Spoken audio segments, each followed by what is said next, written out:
On this episode, you're going to learn a house hack that allows you to live for free. You're going to discover how to spot hidden opportunities within properties that can provide a lot of cash flow on this episode of Exactly How. You're listening to the Exactly How podcast, where you'll hear the underground, closely guarded wealth building secrets of successful people around the globe. Discover exactly how to improve your mental, physical, and financial health.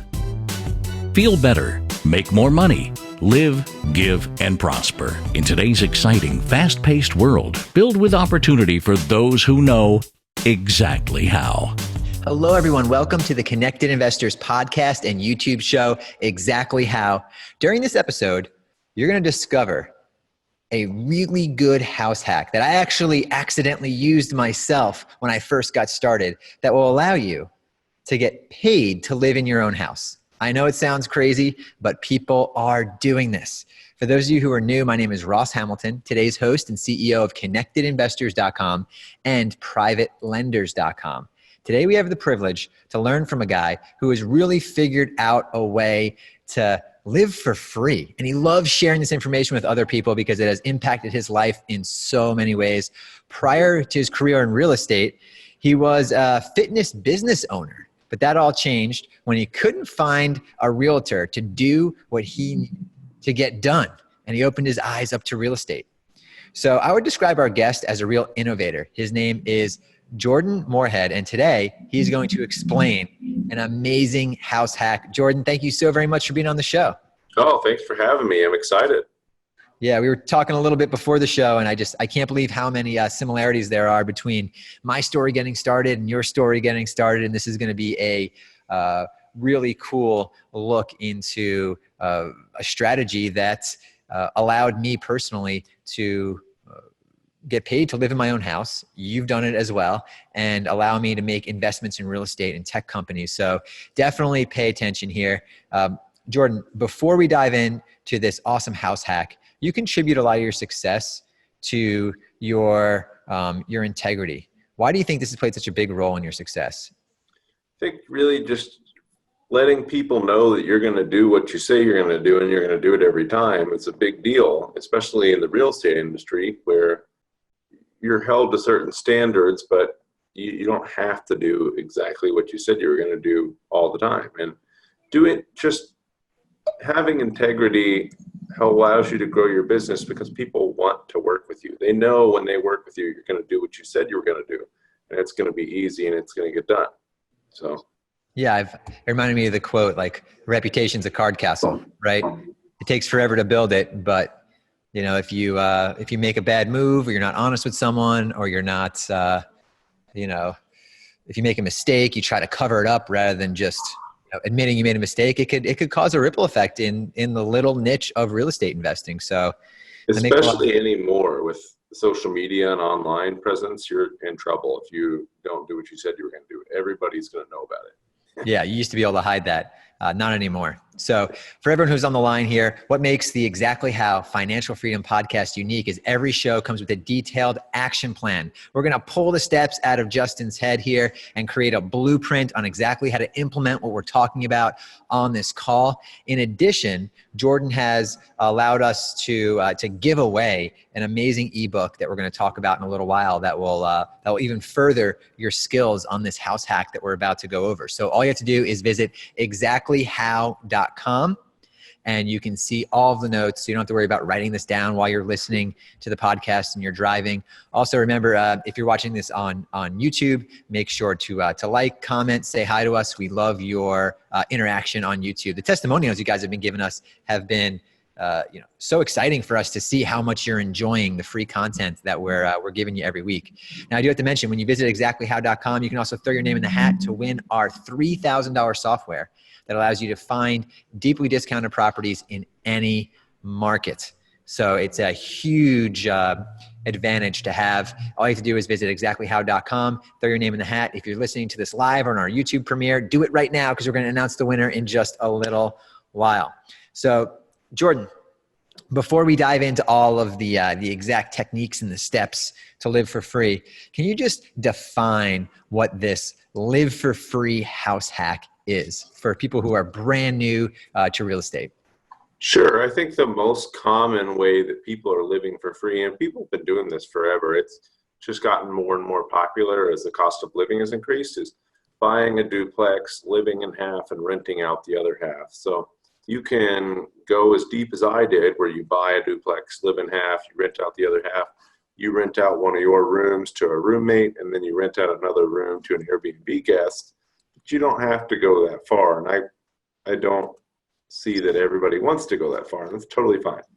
You can still live for free or very close to free by just buying a duplex and living in half and renting out the other half. Yeah, I mean, think about the stress that kind of takes off your shoulders. I know a lot of really successful real estate investors. Actually, a good buddy of mine, Daniil, he was a millionaire many times over and had this strategy going because he didn't like he liked other people paying his mortgage. Oh yeah. And it wasn't until he had a kid that his wife finally drug him out of the house and said, no, we need our own house. And he was not happy about it. So this is a really good strategy for you to understand. And it's a lot more than just buy a duplex and live in one side. So Jordan, before we jumped on the line here, we broke it down into the 3 steps, right? First, making sure you have your finances lined up. We're gonna dive into that. Then understanding all the different property types that could qualify for something like this and how to find them. And then understanding really how much fix up to do and tenant screening. So let's dive deep into getting your finances lined up for this type of real estate investment. Absolutely. And that doesn't differ so much from normally just buying the home, but you really need to get connected with a lender as soon as you can. So my father's a real estate agent too, and I was, scared to go talk to a lender, or not scared that they would say, no, go away, but just didn't want to waste somebody's time when I knew I was nowhere close to being able to buy a house. So I talked to a lender that he knew a good 3 years before I bought my first duplex. Oh, wow. Hey, this is what you got. I sent him over what I thought my credit score was, what I thought my assets were. I really put together a small packet for him. He said, hey, you need to do this, this, and that. And he even told me I had no credit cards at the time. So I was really anti-credit, didn't want any credit. And I think a lot of people are that way. I was for a while, but he told me, hey, go out and buy a credit card so you can get your credit score up. So I just didn't have any credit. I was 20 years old. I had no credit. I certainly didn't have great credit because of it. So I had to go buy a credit card for $300. And I still have the credit card to this day, where it's a $300 credit line, which I gave US Bank $300 and helped started building up my credit that way. I put my Netflix bill on it every month and I would pay it off right away, but I was essentially borrowing my own money back from the bank. And that built my credit up really quickly from doing that. But just no matter how bad your situation is, you can fix it. And mine was not great when I started looking to buy a duplex. And I didn't have really the money to do it. I definitely didn't have the credit to do it. And I needed to talk with the lender and get these things straightened out years before I got into real estate investing. So this was a good 3 or 4 years before I got into it. And it was invaluable to talk to somebody. This is what they do every day. He was just happy to help. It was a 10-minute phone conversation with him, if that. And it wasn't hard for him to do. He was available to do it. Every lender that I know and work with will get on the phone with you and tell you, here's what you need to do to get your finances in order. And they can't do that without really looking into them more. But if you just give them a good picture of what's going on, they'll tell you what you need to do. And that's ultimately the first step, is you need to contact a lender. Even if you don't think you're ready, or you don't think you're going to be ready for years, do it sooner rather than later. Because let's say 3-4 years down the line, you're ready to buy a duplex and, I really want to live for free. Then you go talk to a lender and there's this thing on your credit that could have been fixed in a year or maybe 2 years, but you just didn't know it. You can't know what you don't know. Yeah. No, that's being proactive in that side of the house is definitely really important. And because you're the type of person that listens to the Exactly How podcast, you're part of connectedinvestors.com. Today might not be the day you do it, but go ahead and get ready. So when you see that good deal, maybe you win the software today, and deals like that are just all over the place, that you can take advantage of it, because that's really what happened to me. I got pre-approved ahead of time. And then all of a sudden my dad knew some guy that was selling a property that had 2 garages in the backyard that I converted into apartments, but I was ready to strike when the deal was hot.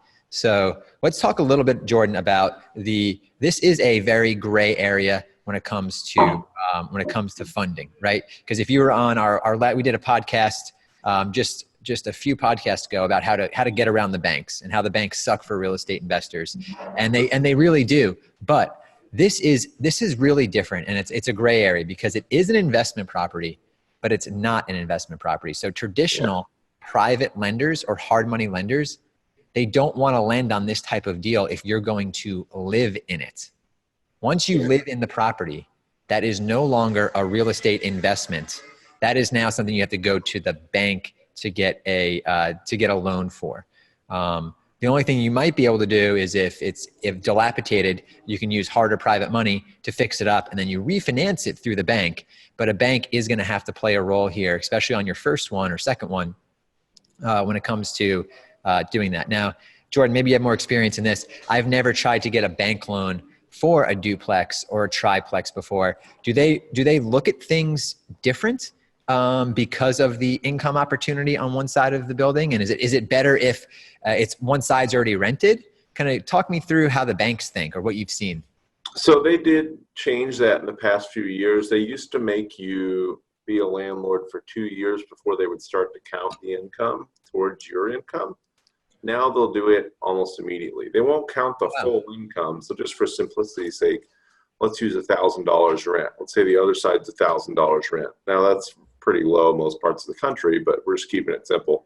They'll use 70% of that towards your income to qualify for the property. So if it's $1,000, they're going to add $700 towards what you make to qualify for the property. So, oh, great. Yeah, they will count it, and they'll go off market rents too in some cases. So if the other side is unoccupied, they'll say, hey, it's probably going to rent for about this.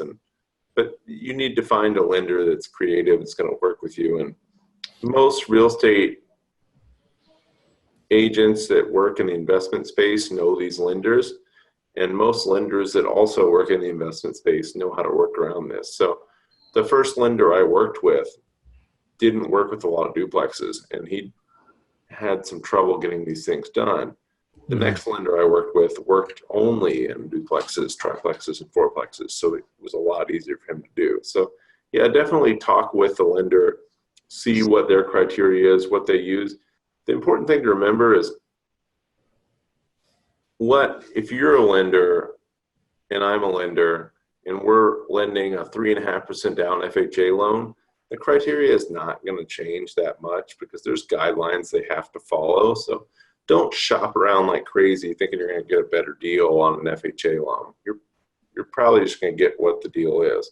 But definitely talk with a few. I think it's worth talking with 2 or 3 lenders in every case, just to see what the terms change, because the closing costs could be different or the rate could be a little different. It's worth talking with other people. It might save you a few grand over a long period of time.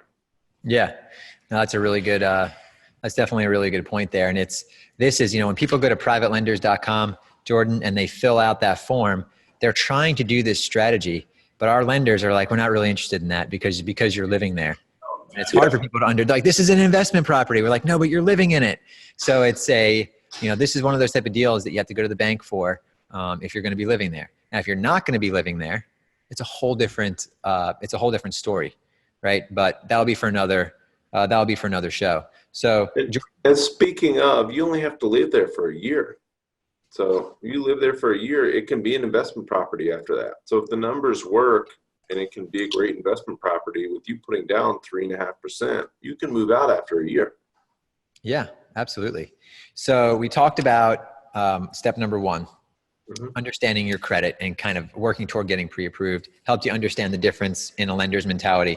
Now let's talk about how to, what type of properties outside of just a duplex or maybe a triplex that you can look for to implement this strategy. Absolutely. So yeah, the most popular properties are the 2 to 4 units, and most people in my area are looking for a duplex. They'd like to have a fourplex, but duplex are just much more plentiful because they're converted houses in a lot of cases. But I help people buy single families all the time. Hold on one second, Jordan. You said duplexes are converted houses. Lots of times, yeah. They used to Can be a you- larger single family house. So someone has chopped them in half. Yeah. Okay. Typically, they're up down when they're converted. Mhm. The side by sides were almost always built as a side by side duplex, but I have seen some converted houses that are side by side duplexes. Most of the time, they're converted. So it maybe 50 years ago was converted into a duplex because of the need for housing in the area. Yeah. No, it makes sense. Okay. I just want to touch on that because that was interesting. So you have your houses, they're duplexes that are converted. Kind of walk us through some other property types. Yeah, so I do help people with, and I'm in Minneapolis, St. Paul, so I help people with single family houses quite a lot that are buying, in most cases, 4 bedrooms or more, so they can rent out a bedroom for $600 a piece and cover the mortgage. With any single family home, like you said, you bought a house with 2 garages in the backyard that you were able to convert to apartments. Now in Minneapolis, St. Paul, they just passed a zoning code where you can convert garages to ADUs. So that might be a great way to go. And Alan, you can convert garages into a what? it's called an accessory dwelling unit. Essentially just ADU. another unit. Yeah. Gotcha.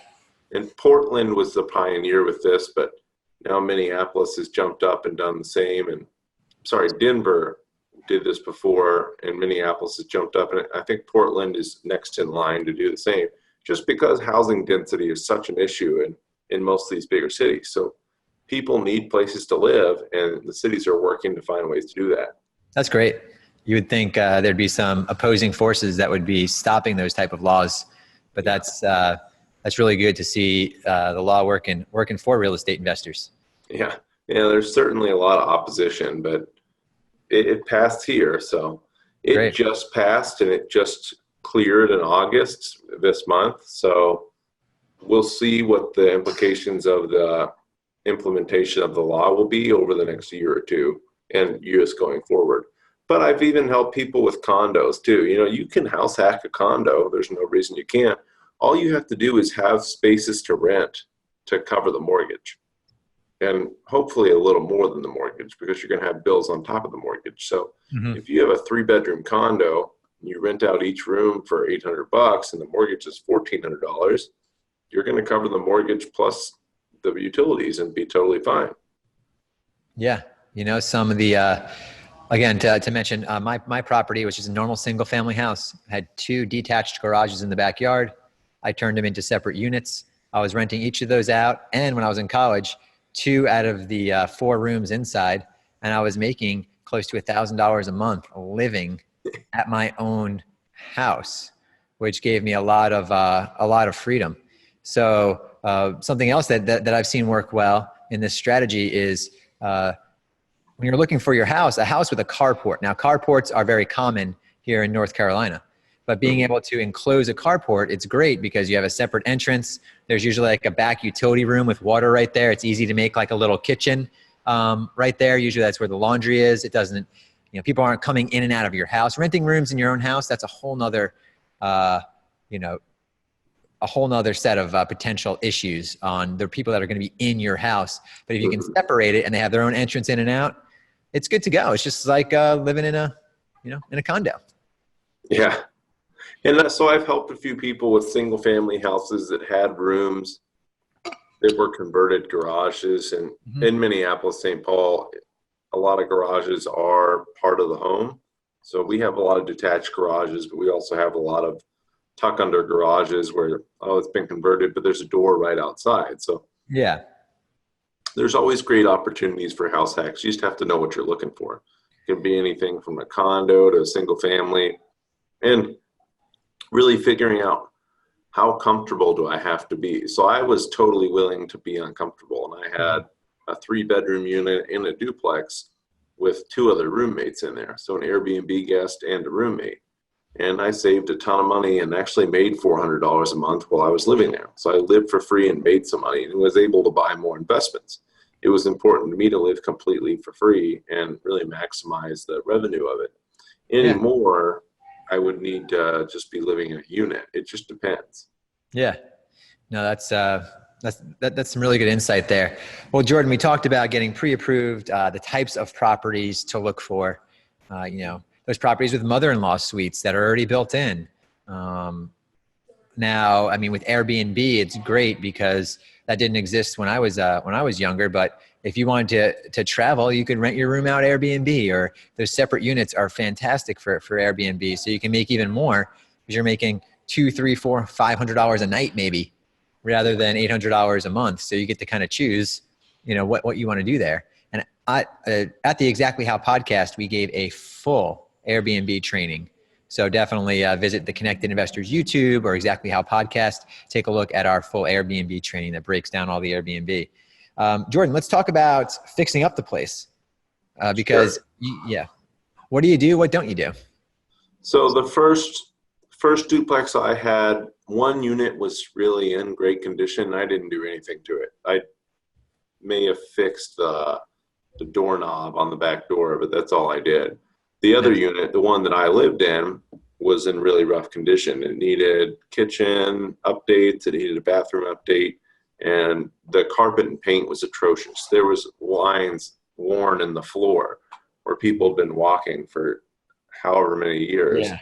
And there was ketchup all over the walls, and it was disgusting. So immediately before even moving in, I had the place painted and recarpeted.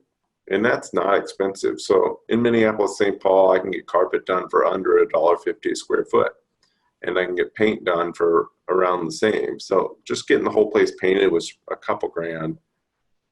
Everything painted, the ceilings, the walls. I think I would recommend doing that for most situations where you're doing some fix-ups, is just repainting and recarpeting the place, because it's just going to feel like a whole new place. And most people want to look for something along those lines for their first property. They want to have something pretty simple, carpet, paint, maybe some small minor repairs. And that's really what I did. I did some pretty big updates over time, but I wanted to make it really nice. I, of course, wanted to live in a nice house. Yeah. So I mean, you had all this extra money. Yeah. So, like, hey, let's redo the kitchen. Let's make this nice. That's money's just stacking up. You don't have any bills. Anything that's coming in is yours.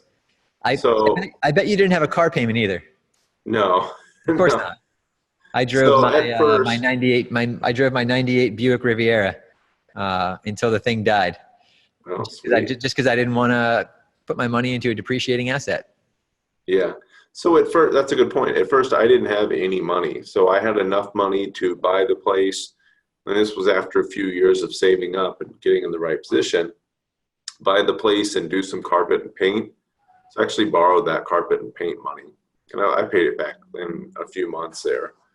But I didn't have money to do the rest of the rehab. So while living there, I saved up money from making that $400 a month and paid for the kitchen and bathroom remodel.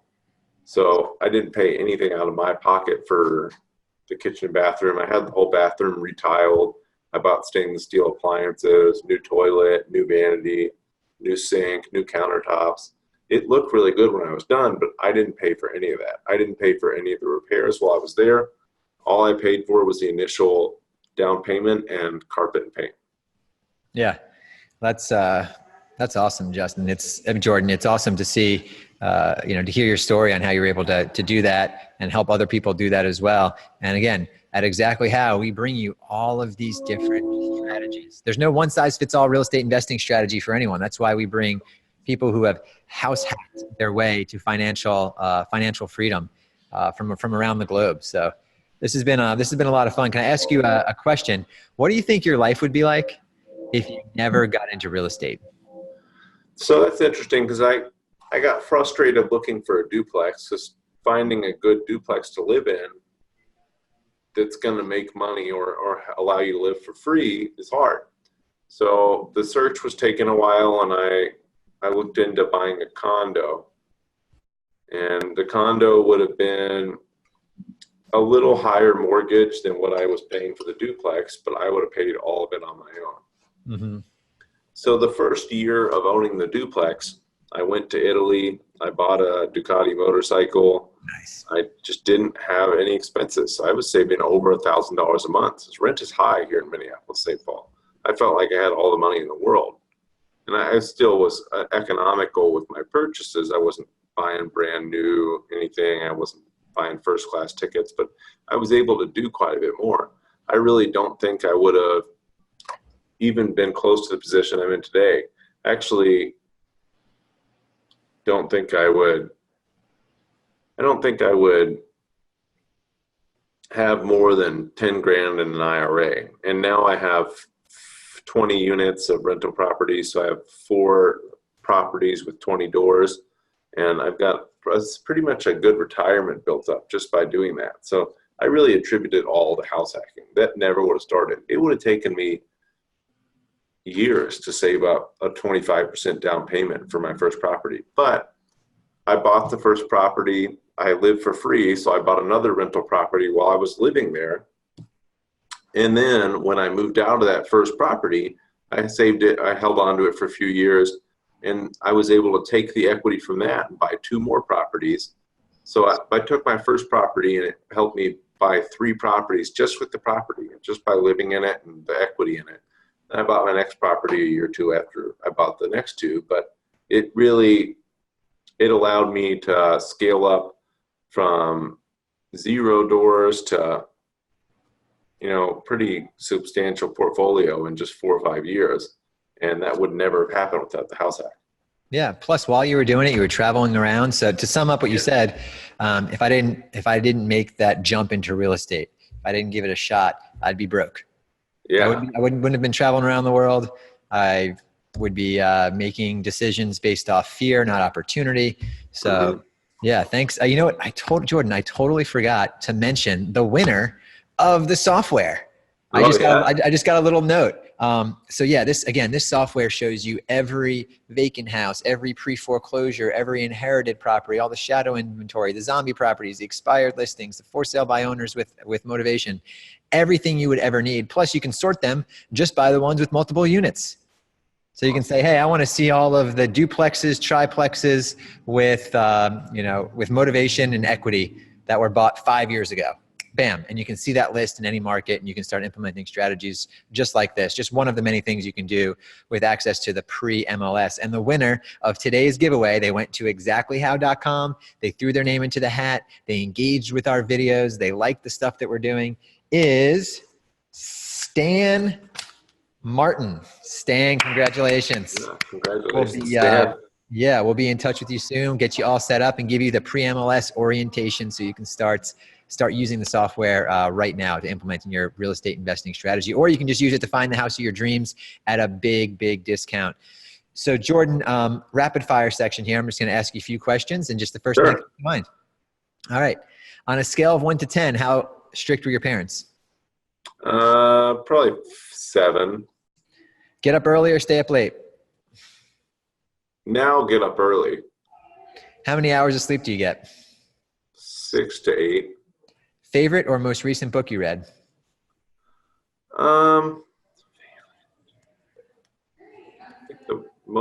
So I read a lot of books.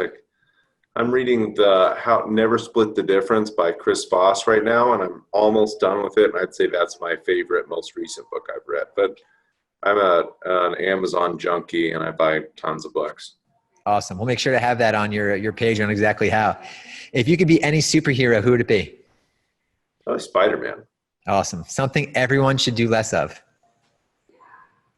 Texting. So social media, any type of phone, just staring at screens. Do less of that and do more actual work, enjoying life, getting out there and meeting and talking to people. Just getting out of your phone is huge. Well, you answered the next question. What's something everyone should do more of? Yeah, get outside. Yeah, get outside. No, that's great. Will people visit Mars in your lifetime? I believe so. Yeah, absolutely. Bitcoin, bang or bust? Bust. All right. Well, Jordan, thank you so very much for spending the time with me and the nearly 1 million Connected Investors members that use our platform to connect with each other, private lenders, investment opportunities. We really appreciate your time. Absolutely. Thanks for having me on. Yeah. And for everyone who is still here, you made it to the end of the show, which means you have something special inside, because only 30% of people finish what they start when it comes to podcasts and YouTube shows. That's crazy. So you obviously found a lot of value in this show if you're still here listening or watching us on the Connected Investors YouTube channel. So please go ahead and give us a thumbs up, like, share, smash the subscribe button, leave a little comment. Let us know what you liked. Let us know what you want us to do next. A few weeks ago, someone said, hey, Russ, I'd like an Airbnb training. And I mentioned the Airbnb training earlier, and bam, we found the best in the world to come on board and do the Airbnb training. So engage with us. We love to see your comments and all that. So until the next episode, I'll talk to you inside Connected Investors. Bye-bye.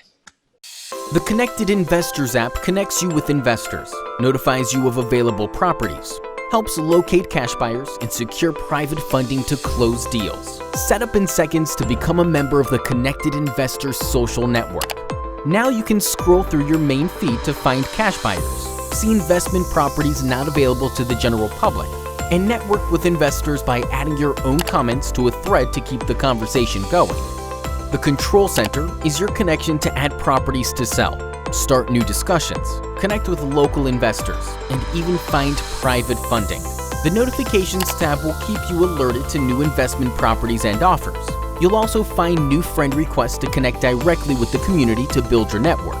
From the property marketplace, you'll be able to find, favorite, and make offers on investment properties. Download Connected Investors today to find, figure, fund, and flip investment properties on the go.